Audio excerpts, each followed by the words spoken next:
باپ مر جائے تو صرف ایک انسان نہیں جاتا، ہمت، بچوں کا غرور اور زندگی کا آدھا سکون بھی ساتھ لے جاتا ہے۔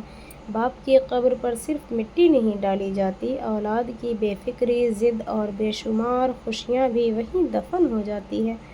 بانو قدسیہ کہتی ہیں، زندگی میں اگر کوئی روکنے ٹوکنے والا ہے تو اس کے احسان مند رہیں، کیونکہ جن باغوں کے مالی نہیں ہوتے وہ بہت جلدی اجڑ جاتے ہیں۔ بہت اچھے ہو کر بھی آپ ہر کسی کے لیے اچھے نہیں ہو سکتے، کہیں برے بنا دیے جاتے ہیں، کہیں برے ثابت کر دیے جاتے ہیں، اور زندگی کا سب سے تاریک پہلو بھی یہی ہے۔ سزا بن جاتی ہے گزرے وقت کی یادیں، نہ جانے کیوں مطلب کے لیے مہربان ہوتے ہیں لوگ۔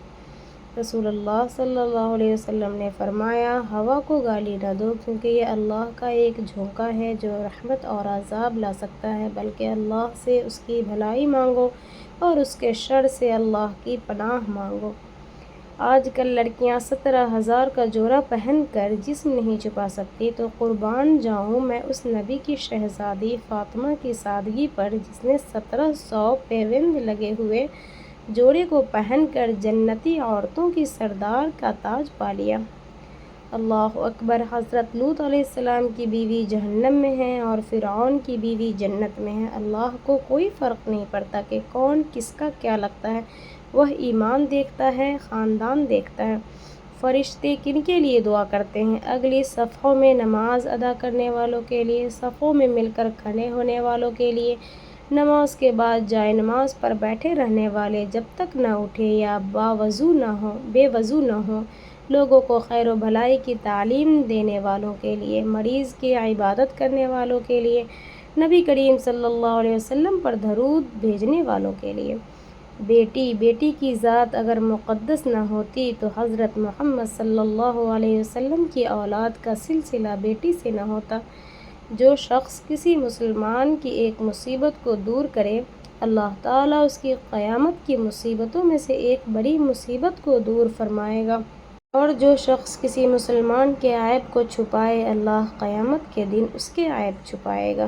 بے شک رسول اللہ صلی اللہ علیہ وسلم نے فرمایا، جس شخص نے اپنے فوت شدہ والدین کی طرف سے حج کیا، اس کے لیے جہنم سے نجات لکھ دی جاتی ہے، اور جن والدین کی طرف سے حج کیا گیا انہیں بھی ایک مکمل حج کا ثواب عطا کیا جاتا ہے، بغیر اس کے کہ ان کے اجر میں کوئی کمی کی جائے۔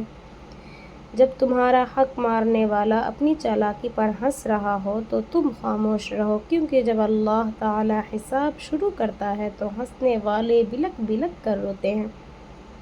حضرت علی نے فرمایا، قدرت کا قانون ہے، دنیا میں تم کسی کو بے چین کرو گے تو تم خود بھی چین کی زندگی نہیں گزار سکتے۔ جتنا زور ہم دوسروں کو غلط ثابت کرنے پر لگاتے ہیں، اتنا ہی زور خود کو ٹھیک کرنے پر لگائیں تو معاشرہ سنور سکتا ہے۔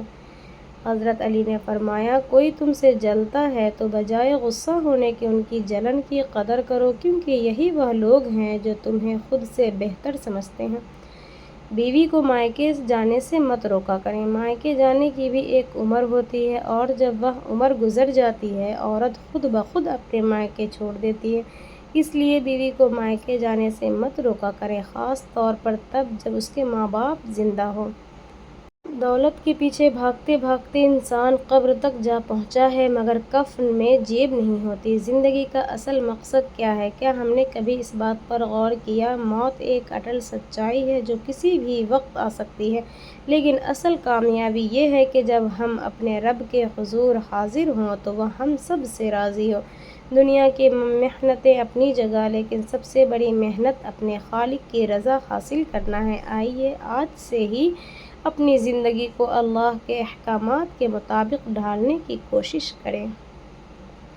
بہترین بدلہ یہ ہے کہ کوئی بدلہ نہ ہو، خود کو سنبھالو، آگے بڑھو، اور ان جیسے مت بنو جنہوں نے تمہیں تکلیف دی تھی۔ عقل مند اور حساس لوگ ہمیشہ غم و فکر میں مبتلا رہتے ہیں۔ بے شک انسان ہی انسان کی دوا ہے، کوئی دکھ دیتا ہے تو کوئی سکون بن جاتا ہے، کوئی نفرت کرتا ہے تو کوئی محبت کر کے حساب برابر کر دیتا ہے، کوئی رلاتا ہے تو کوئی مسکرانے کی وجہ بن جاتا ہے، کوئی دھکا دے کر گرا دیتا ہے تو کوئی انتہائی محبت سے سہارا بن کے اٹھا دیتا ہے۔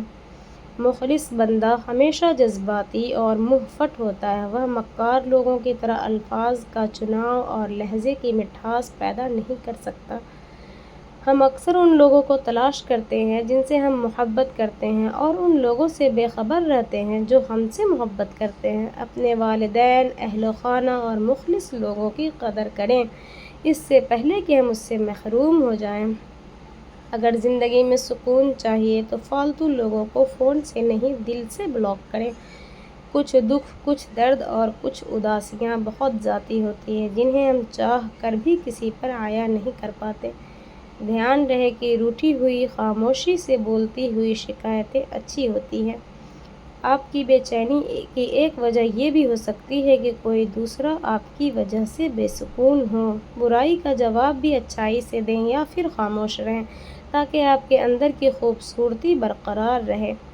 عورت اگر بیٹی ہے تو رحمت، اگر بیوی ہے تو شوہر کے نصف ایمان کی وارث، اگر ماں ہے تو ان کے قدموں میں جنت۔ لیکن حضرت فاطمہ رضی اللہ عنہ کی شان تو دیکھیے، اس باپ کے لیے رحمت جو خود رحمت العالمین ہے، اس شوہر کے لیے نصف ایمان جو خود کامل ایمان ہے، اور آپ کے قدموں میں ان بیٹوں کی جنت ہے جو خود جنت کی سردار ہیں۔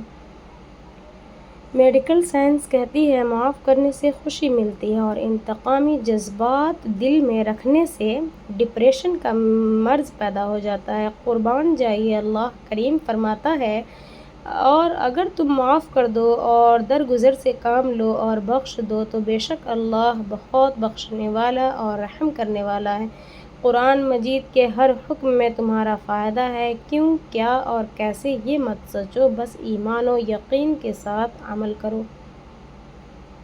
عبادت کرتے ہو مگر لوگوں کو ناخوش اور تکلیف دیتے ہو، صدقہ کرتے ہو مگر احسان جتلاتے ہو، اپنی نیکیاں ایسی تھیلی میں جمع نہ کرو جس میں سوراخ ہو۔ عزت اور تعریف لوگوں سے نہیں مانگی جاتی، اللہ کی ذات دیتی ہے۔ ہمارے تعلقات اور ہم سب انٹرنیٹ اور موبائل نمبرز کے محتاج ہیں، جس دن یہ آف ہوئے ہم سب ایک دوسرے کو کھو دیں گے۔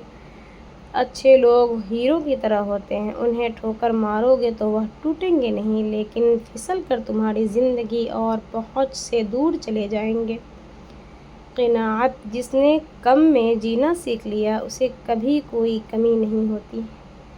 صحبتیں انسان کے اوپر رفتہ رفتہ نامعلوم انداز سے اثر کرتی ہے۔ پاکیزہ ہو تو انسان کی روح نکھرنا شروع ہو جاتی ہے، اور اگر یہی صحبتیں بری ہو تو ایمان کو کھرچ کر دل سیاہ و سخت کر دیتی ہے۔ آپ نے سنا تو ہوگا، انسان اپنے دوست کے دین پر ہوتا ہے، سوچ سمجھ کر صحبتیں اختیار کریں، وہ دوست جنت بھی لے جاتے ہیں اور جہنم بھی۔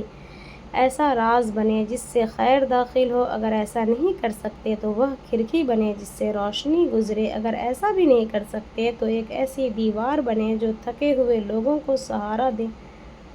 ایک پتھر کی بھی تقدیر سنور سکتی ہے، شرط یہ ہے کہ سلیقے سے تراشا جائے۔ جس شخص کو اللہ کے ہر کام میں حکمت سمجھ آ جائے، وہ زندگی میں کسی بھی واقعے کے رونما ہونے پر شکوہ نہیں کرتا، صرف تسلیم کرتا ہے۔ مصیبت کا مقابلہ صبر سے اور نعمتوں کی حفاظت شکر سے ہے۔ ایسے شوہر یا ساتھی بنو کہ کل اگر اپنی بیٹی کا نصیب مانگو تو شرم نہ آئے۔ کتنا فرق ہے نا! کچھ مرے ہوئے لوگ ہوتے ہیں جن کے تذکرے سے دلوں کو زندگی ملتی ہے، اور بعض لوگ زندہ ہیں جن کے ساتھ میل جول سے دل مردہ ہو جاتا ہے۔ جو اللہ 40 دن تک حضرت یونس علیہ السلام کو مچھلی کے پیٹ میں زندہ رکھ سکتا ہے، وہ دکھ کو سکھ میں بھی بدل سکتا ہے۔ بے شک یا اللہ، جو در تیرے لیے خیر کا نہیں اسے میرے لیے بند رکھ، جو خیر کا ہے اسے آسان کر، آمین۔ حضرت محمد صلی اللہ علیہ وسلم نے فرمایا، جوان کی توبہ کرنا۔ جب ایک انسان توبہ کرتا ہے تو مشرق سے مغرب تک کے قبرستانوں میں 40 دن تک عذاب ہٹا لیا جاتا ہے۔ آپ صلی اللہ علیہ وسلم نے فرمایا، اللہ اس کے چہرے کو روشن کرے جو حدیث سن کر آگے پہنچائے۔